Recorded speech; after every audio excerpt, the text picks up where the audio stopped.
Excellent dimanche et bienvenue à la Rhapsodie des réalités dévotionnelles quotidiennes du dimanche 5 septembre 2021. Je suis la sœur Fabienne Derian qui vous apporte la parole de Dieu par la Rhapsodie des réalités et votre Rhapsodie des réalités dévotionnelles quotidiennes préférée vous donne un pouce pour votre journée et un sens à votre vie. Alors, bienvenue à la Rhapsodie des réalités. Aujourd'hui, nous allons lire notre passage du jour. Mais avant de le lire, nous rendons grâce à l'Éternel. Nous disons Seigneur, merci. Merci pour ton amour, merci pour ta grâce. Merci pour ta fidélité. Merci pour ta grandeur. Merci pour ta majesté, pour ta puissance. Oui, Seigneur, le ciel et la terre t'appartiennent et tout ce qui est en elles. Merci pour ta présence avec nous. Merci pour le souffle de vie. Merci Seigneur de nous donner du repos. Oui, nous sommes dans ton repos, alors nous ne craignons rien. Car avec toi, nous avons la joie inexplicable. En ce dimanche, Seigneur, premier dimanche du mois de septembre, nous te disons merci Seigneur, car tu as fait de nous tes héritages. Tu as fait de nous tes enfants, Seigneur. Tu as fait de nous ta justice. Nous sommes à toi complètement. Nous appartenons à Jésus-Christ. Et nous sommes en service, Seigneur, pour amener des fruits à Dieu. Alors, Seigneur, merci de nous avoir donné le ministère de la réconciliation, d'amener les autres à toi, Seigneur, à Christ, qui est mort pour nous. Et nous marchons. Nos jours, nos chemins brillent. Oui, ils sont éclairés et ils brillent au jour le jour jusqu'au jour parfait. Parce que tu nous as donné la victoire. En Christ, nous avons la victoire, nous avons la domination et nous marchons dans cette victoire pour accomplir les plans que tu as pour nous. Au nom de Jésus-Christ. Merci pour la santé. Merci pour tous qui suivent ce programme partout dans le monde, Seigneur, où qu'ils soient, Seigneur. Merci pour ta main. Merci pour ta grâce dans leur vie. Merci pour ta protection. Merci, Seigneur, de veiller sur eux jour et nuit. Et nous déclarons aujourd'hui qu'ils sont bénis. Ils sont bénis à la sortie, ils sont bénis à l'entrée. Ils sont bénis, leurs mains sont bénies. Tout ce qu'ils feront et ils planifient de faire, nous déclarons que cela prospérera au nom de Jésus-Christ, par le nom puissant de Jésus-Christ. Alors Seigneur, conduis-nous aujourd'hui dans ta parole. Ouvre nos cœurs. Nous venons avec des cœurs humbles pour recevoir ta parole, Seigneur, afin que nous puissions accomplir ton plan pour nos vies. Au nom de Jésus-Christ. Amen. Nous t'aimons, Seigneur. Alléluia. Loué soit Dieu. Alors, chers frères et sœurs, notre passage du jour est intitulé « Il s'agit de votre connaissance ». Amen. Loué soit Dieu. Parce que Soya Kilomé a titré ce passage comme étant « Il s'agit de votre connaissance ». Loué soit Dieu. Alors, notre verset du jour est tiré d'Ésaïe 11, verset 9. Nous nous disons ensemble. Il nous dit « Il ne se ferait ni tort, ni dommage sur toute ma montagne sainte, car la terre est remplie de la connaissance de l'Éternel, comme le fond de la mer par les eaux qui le couvrent. » Loué soit la parole de Dieu. Alléluia. Je pense que ça, c'est un passage que tout le monde doit connaître.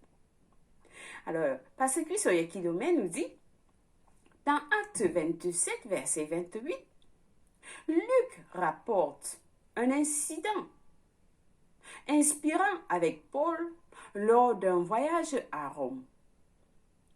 Le navire qui le transportait, ainsi que 274 autres, fut pris dans une violente tempête. Heureusement, tout le monde à bord a nagé jusqu'à la côte de l'île de Malte. Amen. L'apôtre Paul nous dit, et Luc nous dit, Paul et tout ce qui était dans le navire étaient dans une tempête. L'histoire est lue, vous pouvez lire cela dans Actes. Ils ont été dans une tempête qui les a basculés de gauche à droite et tout ce qu'ils ont pu avoir tout au long de ce voyage. Mais alors, ils ont nagé jusqu'à la côte de l'île de Malte. Amen. Grâce à Dieu. Alléluia. Le peuple qui y habitait, c'est-à-dire dans l'île de Malte, leur montra une grande bonté et fit un feu. Les appela tous à se réchauffer. Alors que Paul ramassait un paquet de bois et les mettait au feu, une vipère sortit du feu et s'attacha à sa main. Amen. Et une vipère sortit du feu et s'attacha à sa main. Est-ce que quelqu'un comprend ceci? Alors, quand les autochtones virent la créature, c'est-à-dire la vipère, suspendue à la main de Paul, ils se dirent l'un à l'autre, sûrement, cet homme est un meurtrier, puisque la justice ne l'a pas voulu. La justice n'a pas voulu le laisser libre, ou bien vivre, après qu'il ait été sauvé de la mer, selon Actes 28 à 4. Donc les autochtones ils se disent entre l'un et l'autre, sûrement cet homme est un meurtrier. Sûrement il est un meurtrier, puisque la justice n'a pas voulu le laisser vivre après qu'il ait été sauvé de la mer. Alors que les spectateurs s'attendaient à ce que Paul s'enfle. Ils attendaient que sa main gonfle, là où le serpent l'avait mordu. Et tombe soudainement mort à cause du venin. Il a tout simplement secoué la créature dans le feu et n'a subi aucun mal. Ils ont conclu qu'il était un Dieu. Alléluia. L'apôtre Paul n'avait pas peur. Il n'a pas pensé à quoi que ce soit comme les autochtones pensaient. Non, tout ce qu'il a simplement fait, il a secoué la main au feu. Il a secoué la main au feu et la vipère est tombée dans le feu. La vipère est tombée dans le feu et il n'a subi aucun mal. Il n'a subi aucun mal. Alors les autochtones ont dit, mais ça c'est un Dieu. Ça c'est un Dieu. Ils ont conclu qu'il était un Dieu. Alors, le pasteur nous pose la question. Il vous pose la question. Qu'est-ce qui avait rendu Paul si différent? Qu'est-ce qui avait rendu Paul si différent? Il était conscient de la vie éternelle. Paul était conscient de la vie éternelle. Il savait que celui qui est en lui, il savait que celui qui a le Fils de Dieu a la vie éternelle. Il savait que celui qui a le Fils de Dieu a la vie éternelle. Le don de Dieu, c'est la vie éternelle par Jésus-Christ, notre Seigneur. Selon Romains 6, verset 23. celui qui a la vie éternelle ne peut pas être empoisonné. Est-ce que quelqu'un a compris? Celui qui a la vie éternelle ne peut pas être empoisonné. Loué soit Dieu. Jésus l'a dit dans Marc 16, verset 18. S'ils boivent quelques breuvages mortels, ils ne leur feront point de mal.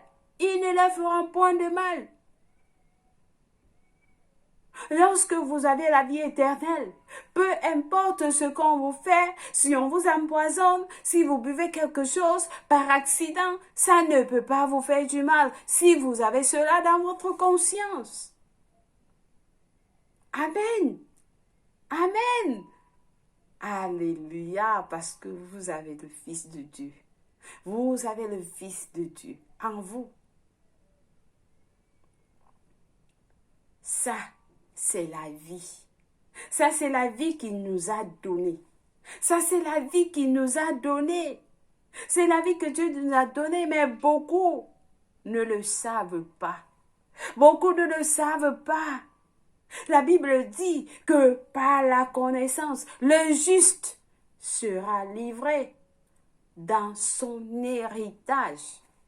Par la connaissance, le juste sera livré dans son héritage.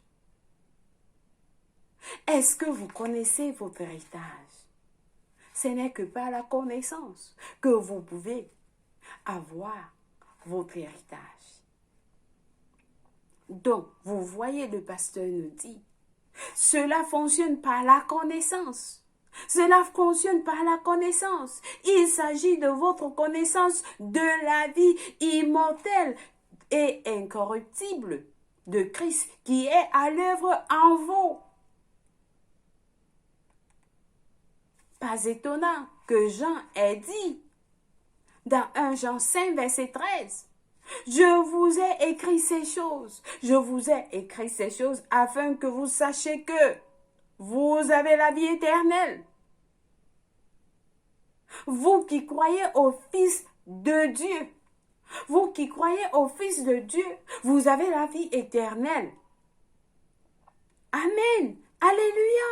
Alors, ceci dit, lorsque vous êtes face à une situation, ne vous trompez pas, ne vous dérangez pas, vous avez le Fils de Dieu en lui. Si vous croyez en lui, vous avez la vie éternelle, vous avez votre vie, vous avez la vie immortelle. Rien ne meurt autour de vous, rien ne meurt en vous. Vous avez la vie incorruptible de Christ qui agit, qui est à l'œuvre en vous. Alors, tout ce que vous avez à faire, vous activez cela, vous déclarez au nom de Jésus-Christ, rien ne meurt en moi, je déclare la vie dans son corps, je déclare la vie dans son corps, la vie dans mes membres, la vie dans ma tête, la vie dans tout ce qui me concerne. Vous avez mal quelque part, vous déclarez cette vie éternelle, rien ne meurt en moi parce que j'ai le Fils de Dieu. Il est à l'œuvre en moi. Il est à l'œuvre dans ma vie. Il est dans ma tête. Il est dans mes pieds. Il est dans mon corps. Il est partout. Vous avez le Fils de Dieu. Paul était conscient. Paul était conscient. Il avait cela en lui. Il avait cette conscience-là. Il savait que celui qui est en lui est plus grand que celui qui est dans le monde. Celui qui est en lui est plus grand que la maladie. Celui qui est en lui est plus grand que tout ce qui se passe dehors. Lorsque quelque chose dans la maladie veut s'accrocher à vous, vous déclarez au nom de Jésus-Christ, je déclare la vie dans mon corps et je te commande, toi maladie, toi esprit impur de maladie, vous appelez le nom de la maladie, sors de mon corps appartient à Jésus-Christ. Celui qui est en moi est plus fort que celui qui est dans le monde parce que la maladie n'est pas de Dieu, ça veut s'accrocher à vous, vous qui avez le Fils de Dieu, ça veut s'accrocher à vous pour que vous pensez que ça vient de Dieu. Non, la maladie ne vient pas de Dieu. Ça, rien qui n'est de Dieu ne peut s'accrocher à vous. Vous déclarez, je te commande au nom de Jésus-Christ de sortir de mon corps. Sors de mon corps, toi mal de tête, tout ce qui n'est pas en accord avec la parole de Dieu ne doit pas être en vous. Comme Paul, il nous a donné un exemple très clair. C'était le serpent avec Paul, la vipère, comme ça peut être toute autre chose. Amen. Amen. Est-ce que quelqu'un ici, est-ce que quelqu'un entend de comprendre? Alors, j'espère que quelqu'un a été béni avec ce message. Oui, c'est un message très puissant. Si vous comprenez cela, vous serez sauvés de beaucoup de choses. Alors, le pasteur nous amène pour des études approfondies dans Jean 10, verset 34, qui nous dit, « Jésus leur répondit, « N'est-il pas écrit dans votre loi, j'ai dit, vous êtes des dieux? » C'est Jésus qui nous dit ça. Jésus leur répondit, n'est-il pas dit, n'est-il pas écrit dans votre loi? J'ai dit, vous êtes des dieux. Oui, vous êtes des dieux. La parole de Dieu vous dit que vous êtes des dieux et vous êtes des dieux. Comme les autochtones ont dit à Paul, ils ont dit, sûrement, il est un dieu. Et Jésus nous dit ici, vous êtes des dieux. Ça vous dit que vous êtes des dieux. Vous êtes des dieux. Oui, nous sommes des dieux. Amen. Alors, Marc, notre premier passage est de Marc 16, verset 17 à 18, qui nous dit ceci. Voici les miracles qui accompagneront ceux qui auront cru. À mon nom, ils chasseront les démons, ils parleront de nouvelles langues, ils saisiront des serpents. S'ils boivent quelques breuvages mortels, il ne leur fera point de mal. Ils imposeront les mains aux malades et les malades seront guéris. C'est notre héritage, chers frères et sœurs. C'est ce que Jésus nous a donné. Et nous devons mettre cela à l'œuvre. Nous devons vivre cela. Nous devons vivre cela. Ça nous appartient. Amen. Loué soit Dieu. Notre dernier passage est tiré de 1 Jean 5, verset 12. 1 Jean 5, verset 12 qui nous dit, 1 Jean 5, verset 12, nous disons, qui nous dit, celui qui a le Fils a la vie. Celui qui n'a pas le Fils de Dieu n'a pas la vie. Chers frères et sœurs, celui qui a le Fils a la vie. Celui qui n'a pas le Fils de Dieu n'a pas la vie. Est-ce que vous avez le Fils? Est-ce que vous avez le Fils? Alors si vous n'avez pas le Fils de Dieu, vous n'avez pas la vie. Lorsque nous allons prier la prière du salut, ne ratez pas. C'est afin que vous recevez le Fils de Dieu, afin que vous ayez cette vie que vous avez entendue dans ce passage. Amen. Loué soit Dieu. Alors, nous allons d'abord passer à notre prière du jour. Nous allons prier en disant, avec tout cœur, avec passion, en disant, cher Père, je te remercie de m'avoir éveillé. Je te remercie d'avoir éveillé ma conscience sur la vie surnaturelle, immortelle et incorruptible de Christ qui est à l'œuvre en moi. Je vis au-dessus de la maladie, des infections et de toutes les déprivations qui affectent la nature humaine. Je suis un associé du genre divin qui manifeste la gloire et les vertus de la divinité. Au nom de Jésus, Amen, béni soit Dieu. Alors, ça c'est une prière très puissante, très puissante. Priez encore cette prière afin que cela soit dans votre conscience, que cela demeure en vous. Amen. Partout où vous allez, vous avez cela. Rien ne peut vous déranger. Rien ne peut vous arriver si vous avez le Fils de Dieu. Rien ne meurt autour de vous si vous avez le Fils de Dieu. Amen. Loué soit Dieu. Alors, nous passons. Nous avons des études bibliques pour un an aujourd'hui à lire dans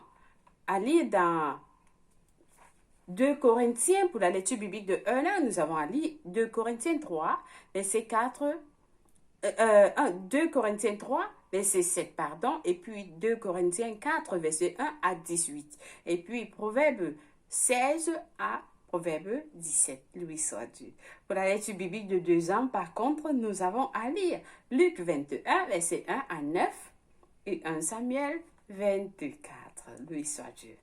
Alors, en ce glorieux dimanche, avec cette parole que vous avez reçue aujourd'hui, qui nous dit, il s'agit de votre connaissance.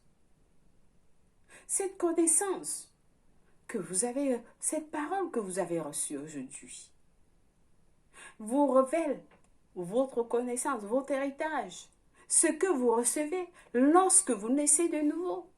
Alors, si vous n'êtes pas né de nouveau, vous êtes chrétien pendant des années, mais vous n'êtes pas chrétien né de nouveau. Vous ne connaissez même pas ce que ça veut dire. Si on vous pose la question, qu'est-ce que ça veut dire être né de nouveau? Ou alors vous vivez une vie comme ça, qui n'a pas de sens. Alors, je vais vous conduire à cette prière du salut. Et vous allez recevoir le Fils de Dieu. Et vous allez recevoir cette vie éternelle, comme vous avez entendu, que Paul a eu dans sa conscience. Et rien, voire même une vipère, ne pouvait pas ne pouvait pas lui faire du mal. Alors, je vous en prie de prier cette prière avec tout cœur. Et Dieu va vous écouter. Nous prions tous en disant, avec tout cœur, tout votre cœur, fermez vos yeux. Et nous prions en disant, ô Seigneur Dieu, je crois en Jésus-Christ de tout mon cœur, le Fils du Dieu vivant. Je crois qu'il est mort à la croix pour moi et Dieu l'a ressuscité des morts. Je crois qu'il est en vie aujourd'hui. Alors je confesse avec ma bouche que Jésus-Christ est le Seigneur et le Sauveur de ma vie. Par lui et par son nom, j'ai la vie éternelle. J'ai reçu la vie éternelle dans mon esprit par la foi. Je suis né de nouveau. Je suis désormais un enfant de Dieu. Merci Seigneur d'avoir sauvé mon âme. Alors je reçois cette vie éternelle à mon cœur aujourd'hui. Au nom de Jésus-Christ. Amen. Loué soit Dieu. Si vous avez une maladie ou quoi que ce soit aujourd'hui, vous déclarez, j'ai reçu la vie est surnaturelle, immortelle, incorruptible de Christ est à l'œuvre en moi maintenant. Et je vis au-dessus de la maladie, des infections et de toutes les déprivations qui affectent la nature humaine.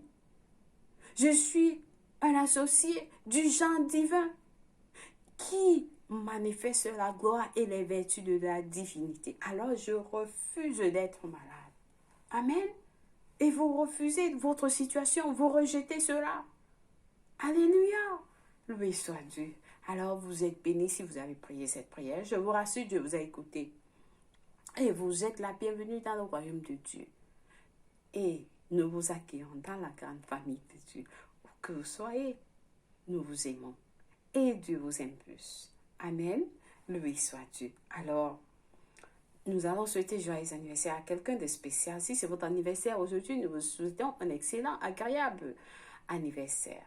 Dans la paix et l'amour de Dieu, au nom de Jésus-Christ. Amen. Loué soit Dieu. Alors, chers frères et sœurs, merci d'avoir été fidèles à la parole de Dieu tout au long de la semaine et en ce dimanche. Je vous aime et je vous aime plus. Passez une belle journée dans la paix, l'amour et la paix de Dieu. Au nom de Jésus-Christ, Amen, loué soit Dieu. Au revoir.